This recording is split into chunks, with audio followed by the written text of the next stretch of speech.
moving right along with the rest of the show and into the second segment, mandatory minicamp is still going on around the NFL. Last week, 10 teams started their mandatory minicamp, 3 days of practice, and they ended it, of course, in that week. Now, the other 22 teams started theirs and will conclude theirs at the end of this week. And then you get into the break before training camp, and then it starts to really pick up more. You get the pads on, you get into preseason.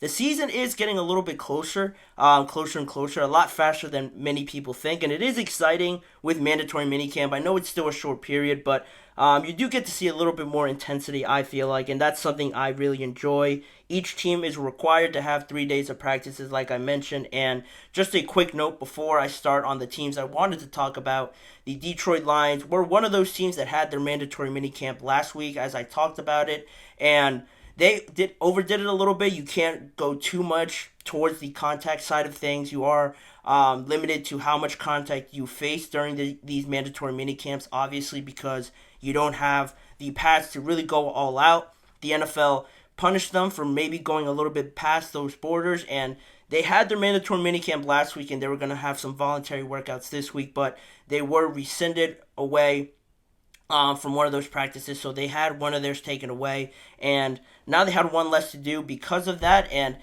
it is funny because of the story and how it relates to the Lions, just because it's Dan Campbell. You know how intense he is if you've seen any games and have seen any of his press conferences. I just thought it was something surprising, but also not surprising when you have the full context of who Dan Campbell is and who the Detroit Lions are as well. But in saying that, I will get into now this segment and bringing up some of the teams I wanted to focus in on here truly, and some storylines that have to do with some of them heading into this mandatory minicamp period. The first one being the Pittsburgh Steelers. They started theirs actually today. Some teams started theirs yesterday, but the Steelers began today.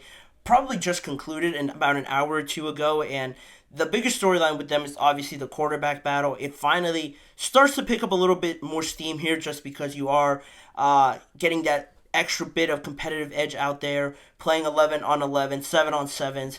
The defense is out there. It's mandatory, so you have pretty much everybody there as well. You're not just running it against guys that typically wouldn't be in that rotation. And at the beginning of this entire thing, it always was said that this was Russell Wilson's job. You know, he was in the pole position, as I've heard endless amount of times, to have the quarterback one job. But now, as we keep heading more towards the middle of June, towards the end of June, and now hopefully into training camp as we inch closer and closer to that, it's starting to seem like more and more this is going to be a real close battle, and maybe not so much of an edge over for Russell Wilson as originally anticipated. Obviously, Russell Wilson is coming with some baggage, his time there from the Denver Broncos, and it isn't sunshine and roses either for Justin Fields. So at the beginning, to say that Russell Wilson had that much edge over him, I think it was a little bit questionable, but now I really do believe it, that this will be more of a competition than most people will want to realize, and Justin Fields will certainly get some reps with the ones over the course of mandatory minicamp, perhaps, or more so into training camp. But this is going to be a really interesting battle to watch. Justin Fields obviously has the youth factor on his side. Russell Wilson has the experience. Very similar. Russell Wilson, once he was younger, similar to Justin Fields, that running aspect. Now, a little bit slower, maybe not as mobile, but the arm is still there. Justin Fields has been a little bit questionable with his accuracy and the arm aspect of his profile. So it will be very notable and very interesting to watch these two and how this battle unfolds over the next week and then into training camp, and who really does the extra bit to gain the edge over the other one. But that's the first one. Then we can jump into the second one and start talking about the Los Angeles Chargers. Jim Harbaugh's new identity for this team, the offense really focusing in on them. Justin Herbert, all of his receivers left. All of his receivers walked out the door, and now you are still this franchise quarterback, very talented guy.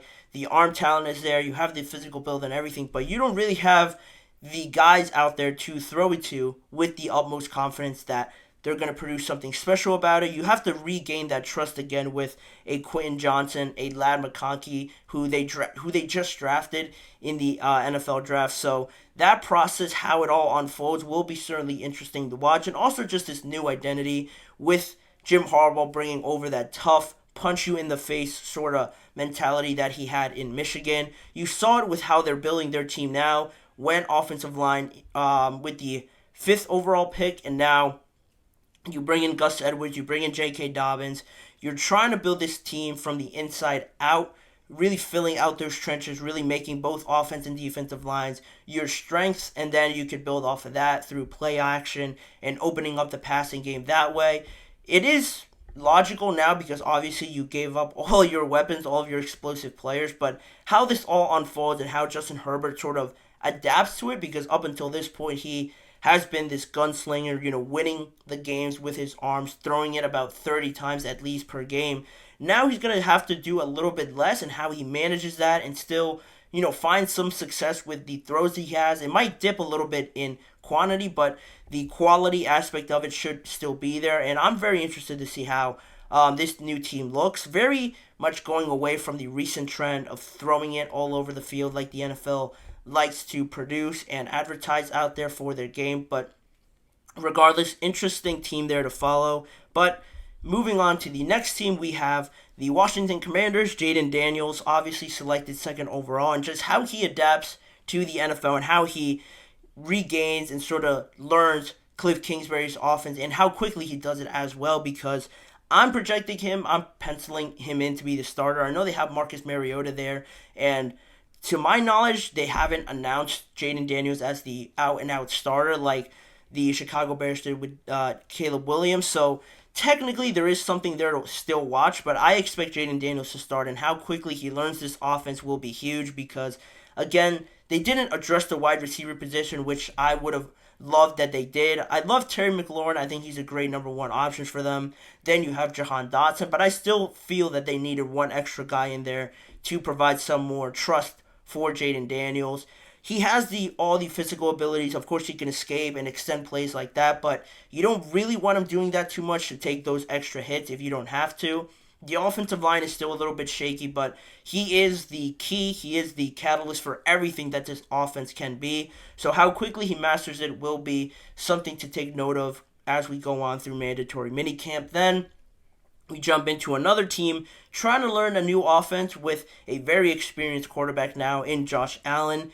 A lot of new wide receivers in there. Matt Collins, Keon Coleman, really highlight some of the new ones. Curtis Samuel as well. A lot of guys haven't caught passes from Josh Allen, so that baby step sort of instruction there that they're going to have to get over will be the beginning process of this, but how their offense maybe changes a little bit. Maybe they use the tight ends even more. Maybe James Cook becomes an even more prominent figure, maybe in the passing game now, more than ever in his 3rd year. I'm expecting them to rely on the running game a lot more. James Cook looked solid last year, and also Josh Allen using his legs as well. He isn't shy about taking hits. He embraces them, and he even looks for them at certain times. He has the very intimidating build for such a massive quarterback. So how they adapt their offense, which receivers will step up during any point of the season, who does it early, who does it maybe towards the playoffs, I think will be just as significant in either situation. And who becomes Josh Allen's number 1 go-to guy. It could still be a tight end.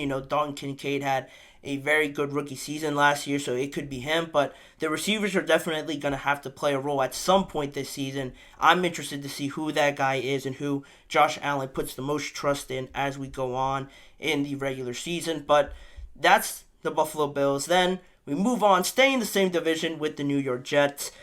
Big stories coming out today. The Aaron Rodgers and Hassan Reddick absent from the start of mandatory minicamp. Hassan Reddick looking for a new contract, and how that whole situation works itself out. Some reports even mentioned that Robert Saleh and Hassan Reddick have had very minimal conversations with one another, and the team doesn't really know too much about what's going through Hassan Reddick's mind. Obviously, they know he wants a new contract, but much more hasn't been said from there. Not how you'd want to start a relationship for one of your premier pass rushers. And Aaron Rodgers, again, missed mandatory minicamp today for an unexcused reason. Robert Saleh said that it was something that wasn't important to him, so he had to miss it today. He will end up being fined for it, and that will be something to watch. I'm sure he'll be back soon. It's not like he's going to miss the entire minicamp. At least I hope he doesn't. But I'm sure the media is going to ask him about it. I doubt he gives a legit answer, but that's something to watch there. Him popping in and out, for some things that he finds value in, maybe over football.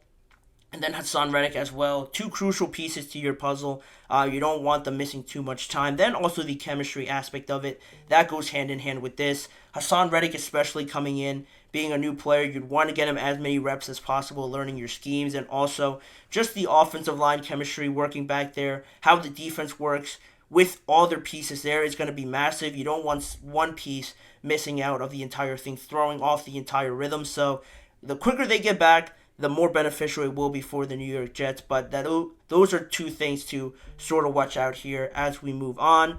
The second to last team I'll get to is the Atlanta Falcons. Sort of similar, new scheme, and also Michael Penix's development. Has had some up and downs throughout the voluntary workouts, through OTAs, and the phase 1 and phase 2 portions of the off season. But he is sort of getting better. You are seeing those growing pains there with Michael Penix and how he develops. I'm sure Kirk Cousins is still penciled in to be the starter, but how quickly Michael Penix develops and gets his accuracy a little bit more under control there for this offense will be something to watch. It's exciting to have Michael Penix and seeing him back there and just going along with all those young weapons. He still has a way to go, but watching his development will be huge. And also just how they play off of this new scheme now with a new offensive coordinator, new head coach. Last year, Arthur Smith depended a lot on the running game.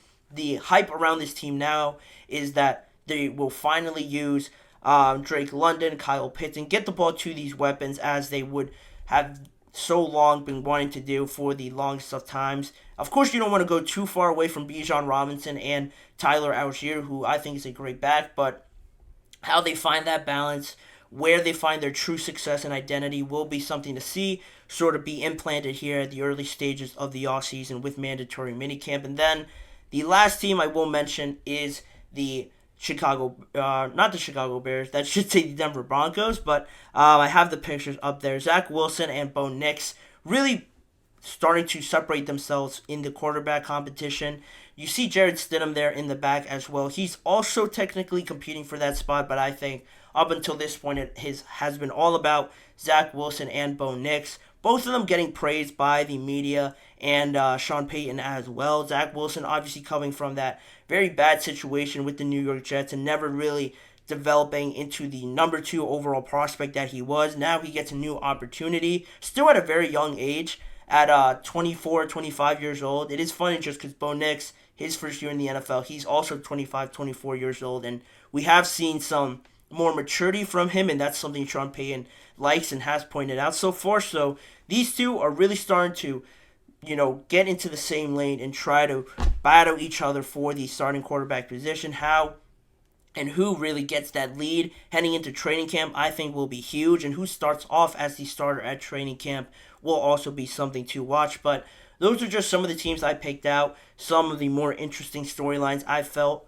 will be something to watch during this week of mandatory minicamp. But that'll do it for that segment. And when we return, we're going to get into some more running back rankings, this time in the NFC South, touching on some of the teams I pointed out just now in this segment and how they fall in my power rankings for the running backs in this division. So don't go anywhere. We'll be right back after this short break.